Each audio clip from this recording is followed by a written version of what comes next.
Peço aos irmãos que abram sua Bíblia na carta de Judas.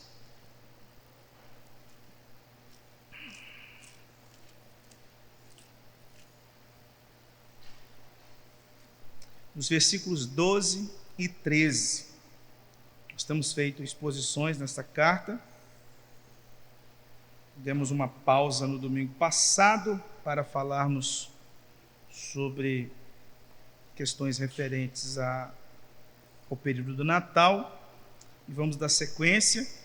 E se Deus assim nos permitir, nós teremos 2 exposições ainda no próximo ano, para fechar então essa carta, que fala profundamente ao nosso coração, à igreja dos nossos dias, a importância de nós, como igreja, estarmos firmados na fé. Nós cantamos uma canção agora que diz: usa-me, mas usa-me conforme a tua palavra. A canção ela deixa muito claro: usa-me, mas conforme a tua palavra. Judas só tem um capítulo, os versos 12 e 13, para darmos sequência à nossa exposição.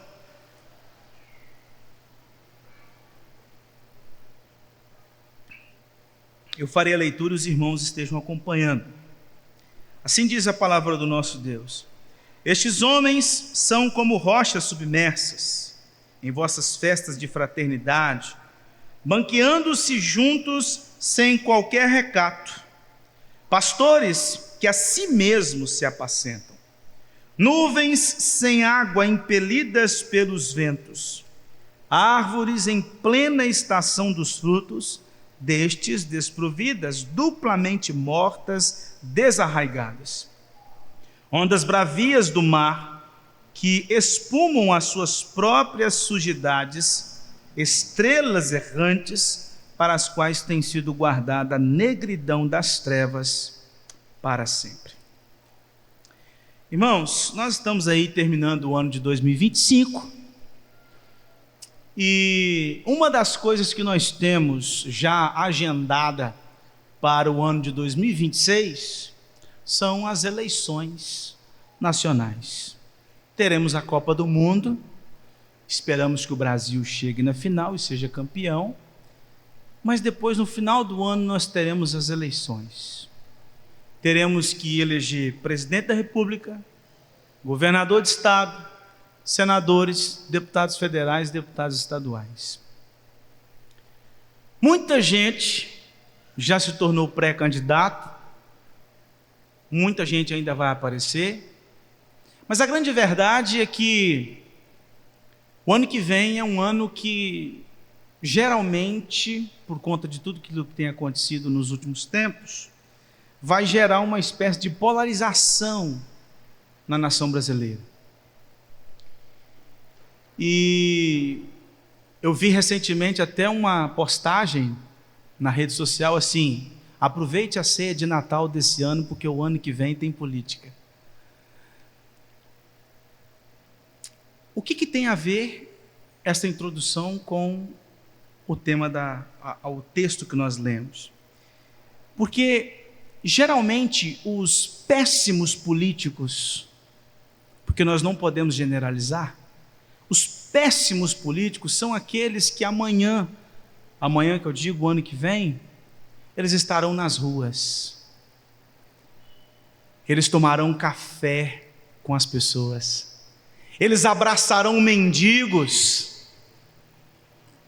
eles levarão donativos para as pessoas que estão carecendo, eles assistirão as pessoas e andarão pelos bairros querendo saber quais são as suas necessidades. Eles sentarão no meio-fio, eles conversarão com as crianças de rua,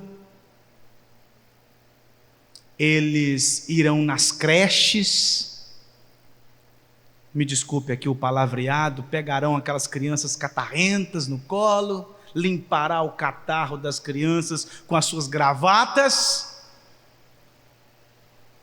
porque eles querem o poder, porque eles apacentam a si mesmos. porque eles querem o dinheiro, e o seu voto é a garantia para que eles recebam milhões.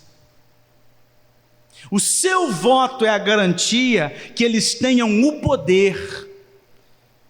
Depois que eles estiverem lá, eles lutarão pelas suas causas, pela sua agenda, pelos seus ideais. Eles não mais estarão preocupados com aquele menino de rua, com aquela mãe solo, com as periferias, porque são homens que estão preocupados tão somente com a sua própria reputação. Este tipo de homem é o tipo de homem que Judas está falando aqui, só que agora num cenário eclesiástico. Pastores que apacentam a si mesmos, pastores que não estão preocupados com as ovelhas, pastores que estão preocupados com a sua reputação, pastores que querem o status, pastores que querem o poder, pastores que querem o dinheiro, pastores que querem ser ovacionados, aplaudidos. E estes homens estão, infelizmente, conforme a carta de Judas, infiltrados nas igrejas. Quando nós voltamos aí lá no versículo 3, no versículo 4, mais precisamente, Judas ele diz que estes indivíduos eles se introduziram com dissimulação no meio da igreja. Judas chama esses homens de homens ímpios, homens libertinos, ou seja, homens que se entregam a todo tipo de imoralidade sexual, homens que negam a soberania de Deus e o senhorio de Cristo, homens que são entregues a todo tipo de maldade. E no sermão anterior, na carta de Judas, nós vimos os versos 8 a 11, quando Judas disse que estes homens, eles são sonhadores alucinados, ou seja, eles não fundamentam os seus ensinos na palavra de Deus, mas nos seus sonhos. Estes homens são imorais, eles vivem de uma maneira imoral no meio da igreja, eles se envolvem não só com os membros, mas influenciam os membros numa vida de imoralidade. Esses homens são, conforme o texto, versículo 9, esses homens eles são difamadores das lideranças eclesiásticas e das lideranças celestiais. Eles minam a igreja com sua difamação e calúnia, trabalhando nos bastidores. Esses homens, conforme o relato dos versos 8 a 11, eles são insensatos, foge-lhes o conhecimento da palavra, e eles são profundamente gananciosos. E nós vimos, portanto, nesses versos de 8 a 11, qual é a conduta destes homens. E agora nos versos 12 e 13 nós veremos qual é o caráter dos falsos mestres, qual é o caráter dos apóstatas. E então nós veremos aqui, vinculado a esse texto, 6 adjetivos que são usados por Judas.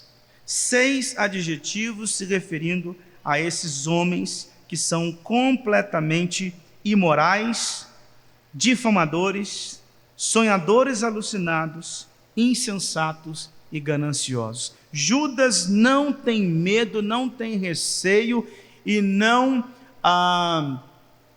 ele não economiza em usos de adjetivos para falar da maldade daqueles homens no meio do rebanho. E o primeiro adjetivo dos versos 12 e 13, Judas diz que esses homens eles são destrutivos.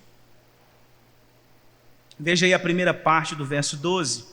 Estes homens são como rochas submersas em vossas festas de fraternidade, banqueando-se juntos sem qualquer recato, ou seja, sem qualquer pudor. Judas utiliza aqui, irmãos, uma expressão que nos remete à navegação. Rochas submersas são recifes que não são vistos por aqueles que controlam as embarcações, E aí, se a embarcação ela segue por aquele caminho, ela acaba se confrontando com um recife daquele, com uma rocha. Até pouco tempo, posso estar enganado, e depois alguém, por favor, me corrija, mas uma das profissões mais bem pagas, se eu não me engano, é de rebocador. Porque a pessoa é responsável por conduzir o navio que está aguardando para atracar, e ele então tem que trazer o navio pelo caminho da água, para que o navio não esbarre em nenhuma rocha, e ali vai causar um dano milionário, bilionário, dependendo da embarcação. Judas está dizendo o seguinte: os falsos profetas, os falsos mestres, os falsos pastores, os apóstatas, eles são como rochas submersas. Eles não são visíveis a olho nu. Eles são visíveis com discernimento espiritual. Porque, como Jesus disse que há joio no meio do trigo, eles se assemelham muito. Então, Judas está dizendo assim: tome bastante cuidado, porque esses homens, eles são como rochas submersas. Se vocês colidirem com esses homens, vocês terão grandes problemas. E ele diz assim, estes homens são como rochas submersas em vossas festas de fraternidade. Essas festas de fraternidade aqui, irmãos, eram as festas chamadas festa ágape. Era a festa que Paulo, inclusive, menciona lá em 1 Coríntios capítulo 11, que foi uma festa muito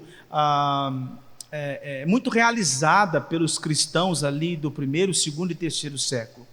Eles se reuniam no dia do Senhor, no dia para celebrar a ceia do Senhor, eles tinham essa festa de comunhão, onde eles comiam, bebiam juntos, e o objetivo primário dessas festas era demonstrar a unidade da igreja, porque eles estavam comendo a comunhão, mas também esta festa ágape, ela tinha um objetivo também de socorrer os necessitados da igreja. Muitas pessoas que não tinham condições de se alimentar adequadamente em suas casas, aproveitavam a festa ágape para, digamos, entre aspas, tirar a barriga da miséria. Porque eram pessoas que tinham muitas dificuldades, passavam por muitas limitações. E Paulo então escreve para a igreja em Corinto dizendo que havia muita baderna, inclusive pessoas que estavam comendo além do necessário e deixando muitos sem se alimentar. Judas está dizendo aqui que os falsos mestres, os apóstatas, eles estavam inseridos no dia a dia da igreja. Eles participavam das festas da igreja. Eles viviam no meio da comunidade da fé. Eles estavam ali naquele momento de comunhão, de demonstração de unidade, de harmonia cristã. Só que, conforme o texto, eles estavam no meio daquelas festas de fraternidade, não para causar ou para serem instrumentos de unidade, mas para serem instrumentos de desunião, de discórdia. Eles estavam aproveitando aquele momento para espalhar o veneno da desunião, da discórdia. E não só isso, como continuar ensinando os crentes a vida libertina. Eles pastoreavam a igreja debaixo do nariz do pastor. E esses falsos profetas estavam ali, conforme o texto, agindo sem qualquer pudor.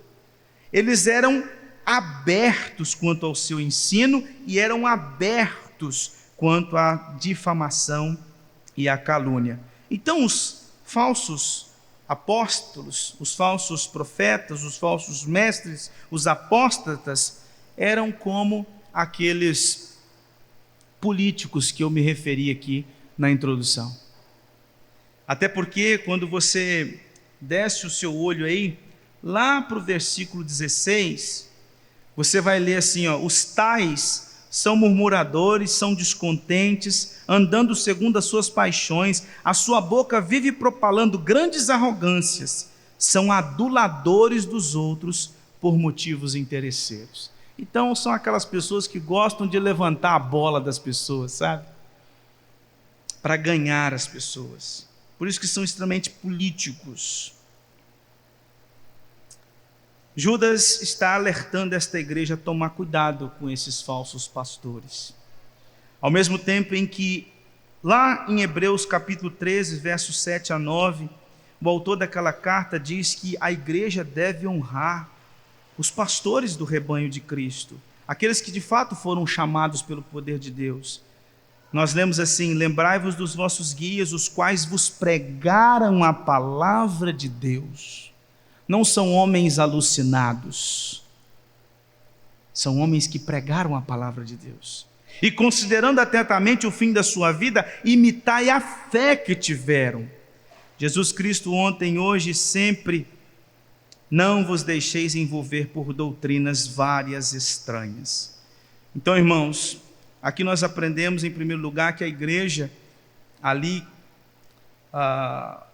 localizada onde Judas estava escrevendo precisava abandonar os falsos profetas e honrar os verdadeiros pastores do rebanho de Cristo, porque eles pregavam a palavra de Deus, ensinavam a palavra de Deus e viviam a fé cristã. Porque como filhos do diabo, os falsos profetas, eles se utilizam da mesma estratégia que o diabo utiliza. Eles são apresentáveis e agradáveis. Geralmente as pessoas costumam dizer assim: se o diabo aparecer com aquela figura horrorosa que muitos pintores pintam, as pessoas logo correm. Mas ele se apresenta como um anjo de luz. Ele se apresenta dócil, comunicativo, elegante, de um bom linguajar, de boas palavras, agradável, apresentável. E é por isso que ele acaba colhendo das ovelhas. Judas continua dizendo que estes homens não são apenas destrutivos, mas eles são egoístas. O texto diz aí, seguindo o verso 12, eles são pastores que a si mesmos se apacentam. É a mesma acusação feita pelo Senhor através de Ezequiel, lá em Ezequiel capítulo 34, versículo 8, falando sobre os pastores de Israel. Os pastores de Israel não pastoreiam o meu povo, eles pastoreiam a si mesmos. Eles estão preocupados com o status deles, com o ganho deles. Eles não alimentam as ovelhas, eles se alimentam das ovelhas. As ovelhas, para eles, não são pessoas que precisam de cuidado, de pastoreio, de ensino, de correção, de exortação à luz das Escrituras. São poços que eles precisam cavar e consumir delas o seu tempo, consumir delas o seu dinheiro, consumir delas o seu louvor, porque como eles são pastores que a si mesmos se apacentam, eles estão preocupados com a sua reputação. Então, quanto mais pessoas os louvando, melhor é. Mas Jesus, lá em João capítulo 10, a partir do verso 10, ele mostrou um contraste incrível entre ele e os falsos pastores. Ele disse assim: o ladrão vem somente para roubar, matar e destruir. Eu vim para que tenham vida e a tenham em abundância. Eu sou o bom pastor dá a vida pelas ovelhas. O mercenário que não é pastor, a quem não pertence as ovelhas, vê vir o lobo, abandona as ovelhas e foge. Então o lobo as arrebata e dispersa. O mercenário foge porque é mercenário e não tem cuidado com as ovelhas. Como eu disse, irmãos, os falsos profetas, o objetivo deles é se aproveitar das ovelhas de Cristo. Eles querem crescer no poder, eles querem os bens materiais e para isso eles precisam de pessoas. Os falsos profetas veem as ovelhas de Cristo como degraus para estarem à mostra, serem vistos pelos homens. E por conta disso, os falsos profetas, eles vão se render ao pragmatismo, e é o relativismo. E é por isso que aqueles falsos profetas que estavam ali naquela igreja onde Judas escreveu, eles estavam ensinando aos crentes uma vida de libertinagem, porque eles estavam agradando a muitos. Eles são relativistas, eles relativizam a palavra, eles são pragmáticos, porque o objetivo deles não é a glória de Deus, é o seu próprio status pessoal. Então, os falsos profetas, os falsos mestres, eles querem promover muitas vezes o crescimento numérico de uma congregação para serem vistos como aqueles que fizeram acontecer, independentemente de que tipo de conversão haja, de que tipo de evangelho é pregado, porque o mais importante é termos várias conversões, até porque quem depois não vai elogiar aquele trabalho de pouco tempo com grandes frutos?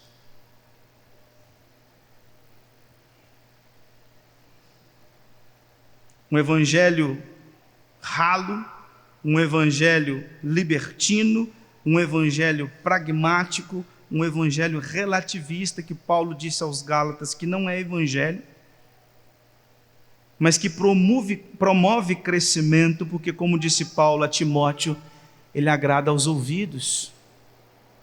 E se agrada aos ouvidos, há muita gente querendo ouvir. Os falsos mestres, segundo Judas, também são enganadores. Segue aí no texto, verso 12 ainda. Eles são nuvens sem água impelidas pelos ventos. Aqui é uma metáfora para dizer que os falsos profetas, eles prometem, mas não cumprem. Aquela nuvem que aparece, não tem aquela nuvem que sobrevoa Vila Velha e você fala assim, vai chover, chove nada, vai chover em outro lugar. Promete, mas não cumpre. É uma metáfora usada por Judas para dizer que os falsos profetas, eles têm falsas profecias e as suas profecias são enganosas. Os seus ensinamentos são enganosos e o seu pastoreio é um pastoreio enganoso. Lá em Ezequiel capítulo 13, verso 10, o profeta disse, visto que andam enganando, sim, enganando o meu povo, dizendo paz, quando não há paz. Disse o profeta Isaías, porque os guias deste povo são enganadores e os que por eles são dirigidos são devorados. Disse o apóstolo Paulo em 2 Timóteo capítulo 3, verso 13, os homens perversos e impostores irão de mal a pior, enganando e sendo enganados. Também disse o apóstolo João na sua segunda carta, porque muitos enganadores têm saído pelo mundo fora. Enquanto o objetivo dos falsos profetas, dos apóstatas, dos falsos mestres é enganar, o objetivo dos pastores de Cristo é educar, é ensinar, é exortar, é produzir crescimento espiritual por intermédio da palavra. Usa-me conforme a tua palavra. 2 Timóteo 3, verso 14 e 15, depois de Paulo falar para Timóteo que há muitos falsos mestres ensinando contrariamente à palavra de Deus, Paulo diz para Timóteo, tu porém, Timóteo, permanece naquilo que você aprendeu e de que você foi inteirado sabendo de quem o aprendeste, e que desde a infância sabe as sagradas letras que podem tornar-te sábio para a salvação pela fé em Cristo Jesus. Enquanto os verdadeiros pastores de Cristo querem ensinar, educar, orientar, exortar, pregar de acordo com as Escrituras, os falsos mestres pregam, ensinam de acordo com as suas falsas visões e falsas profecias. Porque o objetivo deles é preservar as pessoas na cegueira espiritual, e o objetivo deles é tentar derrubar os próprios eleitos de Deus. Eles não têm compromisso com o Senhor, eles não têm compromisso com a palavra, eles não têm compromisso com o rebanho. E é por isso que Judas está escrevendo para esta carta, e essa carta fala para nós hoje: fuja deles, corre, toma cuidado. O texto continua, e Judas diz que estes homens também são infrutíferos. Veja aí o restante do verso 12: árvores em plena estação dos frutos, destes desprovidas, duplamente mortas, desarraigadas. Anteriormente, Judas disse que os falsos profetas, eles são ímpios. Se eles são ímpios, automaticamente eles não estão na videira que é Cristo. Se eles não estão na videira que é Cristo, eles não podem produzir os frutos de justiça que procedem de Cristo. E por isso que eles são infrutíferos. Eles não produzem o fruto que glorifica ao Senhor. E disse Jesus em Mateus capítulo 15, verso 13: toda planta que meu Pai Celestial não plantou será arrancada. E também em Lucas 3,9, Jesus disse: e também já está posto o machado à raiz das árvores, toda árvore, pois, que não produz bom fruto, é cortada e lançada ao fogo. Paulo disse em Efésios capítulo 2, versos de 1 a 3, que aqueles que estão mortos em seus delitos e pecados, vivem segundo o curso deste mundo e são filhos do diabo. Então, se Judas disse que os falsos profetas, os falsos mestres, são ímpios, significa que eles estão mortos em seus delitos e pecados, eles são filhos da ira. Eles não receberam uma vocação de Cristo para pastorear a igreja. Eles querem pastorear a igreja, mas eles não foram vocacionados para isso. Eles querem pastorear a igreja para a sua própria reputação. São homens entregues à carne, ao pecado. São homens que, conforme disse Jesus, são um joio no meio da igreja. Eles parecem com um trigo, mas eles não têm fruto. Conforme disse Paulo a Timóteo no capítulo 3, verso 5, eles têm forma de piedade, mas não têm poder. Eles têm um linguajado evangélico. Ele tem uma linguagem de evangélico. Ele tem uma roupa de evangélico. Ele escuta canções de evangélico. Ele frequenta os ambientes dos evangélicos, mas ele não tem o evangelho. Ele não foi transformado pelo evangelho. Ele não prega, ele não ensina o evangelho.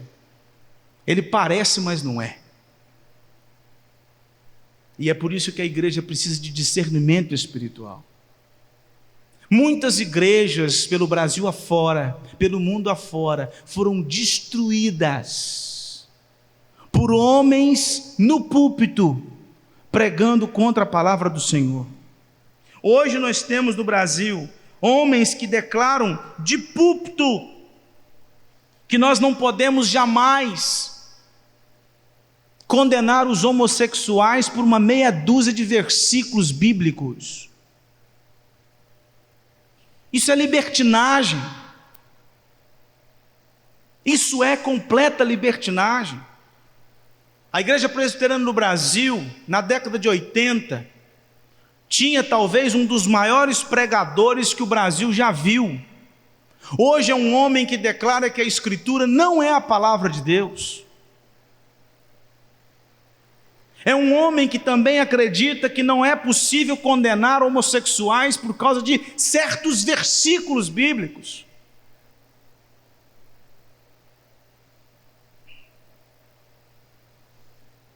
E um homem que esteve em muitos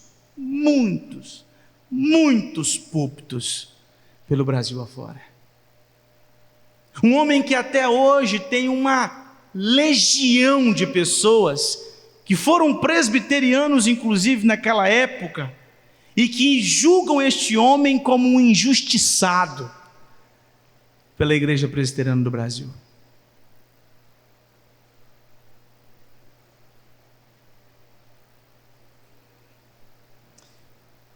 Então, irmãos, perceba que não está muito longe de nós. Não está tão longe de nós assim a carta de Judas. Não parece que aqui eu estou pregando uma mensagem que não tem qualquer relevância para a igreja presbiteriana de Baú. O texto, verso 13, Judas continua dizendo que estes homens eles são imundos, ondas bravias do mar que espumam as suas próprias sujidades. A linguagem aqui de Judas é muito semelhante à linguagem de Isaías, lá em Isaías capítulo 57, verso 20, mas os perversos são como o mar agitado, que não se pode aquietar, cujas águas lançam de si lama e lodo. As sujidades referidas por Judas aqui, irmãos, são práticas imorais.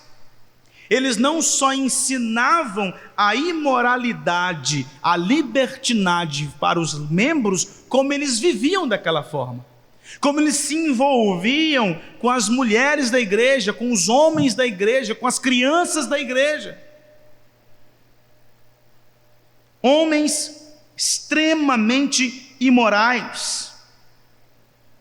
Homens que estavam envolvidos com toda sorte de imoralidade. E é por isso, irmãos, que nós precisamos orar constantemente. Os irmãos se lembram que no último sermão aqui nesse livro, nessa carta de Judas, eu trouxe para os irmãos alguns relatos de pastores ou de pseudo-pastores pelo Brasil afora que foram presos por causa de abuso sexual. E é por isso que nós, como igreja, precisamos orar para que o Senhor proteja a nossa congregação. Proteja de homens que estão querendo se aproveitar do rebanho de Cristo. Talvez você possa pensar assim, mas Arthur, hoje nós não temos nenhum caso aqui. Louvado seja Deus. Então continue orando para que Deus não permita. Continue orando para que Deus não permita.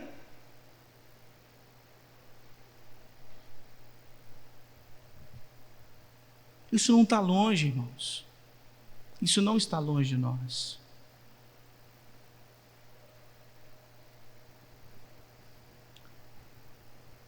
Algum tempo atrás eu tomei conhecimento de um pastor presbiteriano, aqui do nosso estado, que saiu do seminário e 2 anos de ministério pastoral ele já tinha se envolvido com uma moça do louvor, casado. Ele se envolveu com uma moça do louvor e depois foi se envolvendo com um monte de outras moças da igreja. Perdeu o seu ministério, se entregou para a vida de prostituição e já passou por 4 casamentos. E todos os casamentos que ele saiu porque a esposa descobriu que ele traía. Um homem completamente imoral.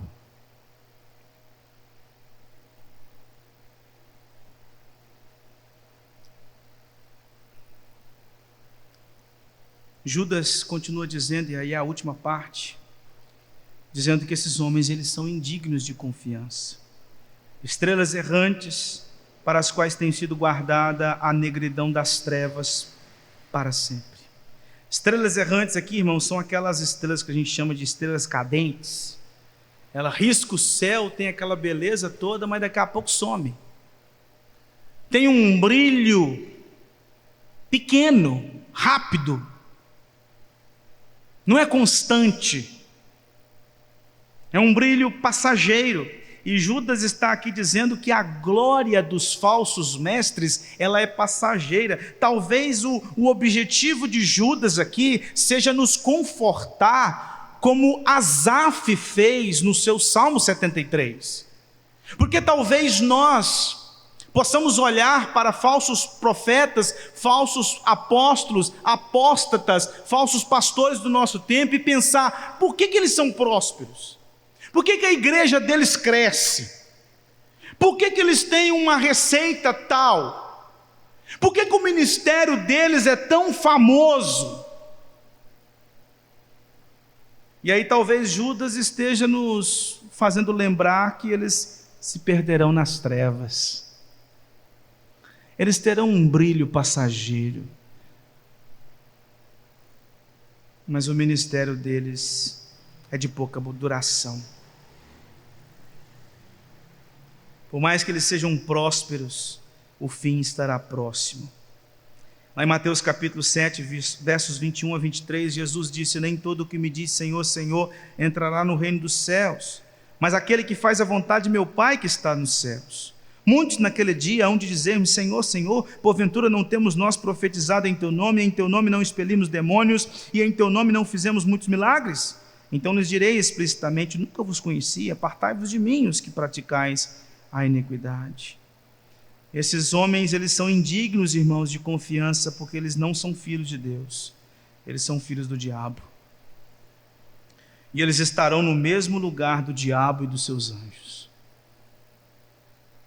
E enquanto isso, eles seguem cegando as pessoas e tentando desviar os próprios eleitos de Deus. Portanto, irmãos, nós sabemos que o falso evangelho ele não produz salvação. O falso evangelho ele só produz condenação. O falso evangelho não salva. Então, por mais que as igrejas pastoreadas pelos pastores do diabo estejam crescendo, elas estão crescendo em número, mas não em conversões. Porque falso evangelho não produz verdadeira conversão. E é por isso, irmãos, que nós precisamos tomar cuidado e deixar de lado qualquer tipo de contato com os falsos pastores. Por isso que nós precisamos tomar cuidado com os falsos pastores no contexto das igrejas locais, mas também no contexto da igreja universal. E aí você pode se perguntar: mas Arthur, como eu faço isso? Se Judas disse que eles são rochas submersas, Jesus disse: pelos frutos conhecereis. Você precisa de discernimento espiritual. Agora, se você não investe tempo na leitura das Escrituras, se você não estuda a palavra de Deus, se você não tem apego pela comunidade da fé, porque nós cantamos aqui uma canção que nós queremos ser usados por Deus, e uma das formas de nós sermos usados por Deus é através dos dons. E para você servir o seu irmão com o seu dom, você precisa estar onde a igreja está. E quando nós somos usados por Deus, conforme a palavra de Deus, no exercício dos dons, nós então nos edificamos, conforme Paulo disse lá em Efésios capítulo 4. E quando nós nos edificamos, nós crescemos, nós nos fortalecemos, nós nos tornamos maduros na fé. E uma igreja madura na fé é uma igreja que tem um olhar, um discernimento espiritual, e ela não vai engolir qualquer mensagem que sair desse púlpito. Uma igreja madura não vai engolir qualquer ensino nas nossas confraternizações. Uma igreja madura vai ter um pé atrás. Ela não será ludibriada, ela não será massa de manobra com tanta facilidade. E é por isso que você precisa tomar cuidado. João Calvino disse, e eu concordo com ele, que quando Deus quer disciplinar uma igreja, Ele permite que falsos pastores assumam o seu pastoreio. Que é uma forma de usar os falsos pastores como Ele usou os caldeus para dar uma coça em Israel. Ele usa às vezes falsos pastores para uma igreja ser disciplinada. Portanto, irmãos, uma igreja madura, ela vai ter filtro, e eu espero que você procure todos os dias crescer no conhecimento da palavra de Deus. Geralmente, quando chega no final do ano, alguns crentes falam assim: esse ano eu não consegui ler a Bíblia direito, mas o ano que vem eu quero ler. E eu não estou aqui necessariamente dizendo sobre aquela leitura anual, você pode fazê-la também, mas eu estou falando assim, sobre ler a Bíblia todo dia. Qual o método que você vai usar, como é que você vai fazer, isso compete a você. Estou dizendo, lê a Bíblia. E às vezes alguns clientes falam assim: esse ano eu fracassei na leitura bíblica, o ano que vem eu vou ler. Aí chega o ano que vem, mal termina janeiro, já não está lendo mais. Se você fracassar na sua leitura diária das Escrituras, se você fracassar no seu estudo pessoal das Escrituras, se você fracassar na convivência da igreja, onde você aprende a exposição da palavra e o ensino da palavra, você vai sofrer as consequências. Imaturidade espiritual produz problemas sérios na vida de cada ovelha, mas na vida da congregação. Se nós não crescemos, irmãos, nós seremos seduzidos pelos falsos pastores. E aí, será aquela igreja que não consegue fazer uma avaliação entre uma mensagem bíblica e uma mensagem não bíblica. E eu termino aqui com uma palavra. Recentemente, ouvindo um podcast de um pastor muito famoso, aqui nosso, da Igreja Presbiteriana do Brasil, ele contando, ele pastoreia a igreja e ele é muito cuidadoso com o púlpito da igreja que ele pastoreia. E somente pastores que ele conhece a procedência que pregam no púlpito. E ele disse que, certa feita, um irmão da igreja disse de um parente, de um familiar que era pastor e que pregava, e ele queria deixar. Ele queria pedir para que o pastor, então, permitisse para que aquela pessoa pregasse. E o pastor, com muita relutância, deixou. E aquele homem assumiu o púlpito, começou a pregar, e ele leu o texto e contou um monte de caos, um monte de história, não pregou Bíblia, falou um monte de coisa que não tinha nada a ver uma coisa com a outra, e no final do culto, aquele cara que chamou ele, convidou ele, chegou, estava ele e o pastor junto, ele bateu no ombro do pastor e falou assim: pastor, isso que é uma pregação, não é verdade? Crentes imaturos ouvem histórias e acham que isso é uma ótima pregação. Crentes maduros querem comer Bíblia, querem aprender a palavra, querem crescer no Evangelho. E crentes maduros não serão ludibriados com histórias, com piadas, mas serão pastoreados com a palavra de Deus.